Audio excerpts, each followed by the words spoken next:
Today marks the 3-month anniversary of the 25th of April earthquake which devastated many parts of Nepal. This was followed shortly by another one, big one, on the 12th of May. As a result of these earthquakes and the numerous aftershocks, and many families now left without somewhere to live. And at the same time, many public schools and clinics and other government buildings have been destroyed throughout parts of the country. The international community rallied and supported very quickly the government of Nepal's efforts to address the needs of the population.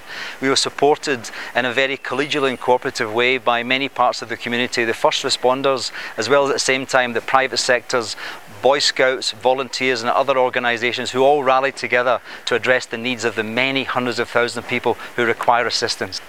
Given the difficult challenges we face in Nepal, the topography and the terrain, we've had to employ very difficult and very new ways of addressing the logistical challenges we face. We've been employing the use of trekkers, using the Mountaineers Association of Nepal, at the same time mules and other means to address. And what we've been able to do at this point in time is over 2.8 million people have received assistance of some kind.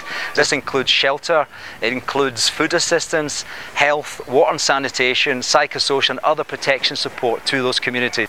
However, time and weather is not with us.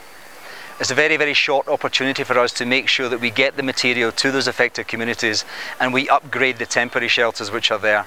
So we're appealing to the governments of many countries who have been very generous in the support to already, and ask for more countries to come on board and let us fix the communities, let's prepare those communities and have them ready to face a winter before the reconstruction possibilities come into Nepal.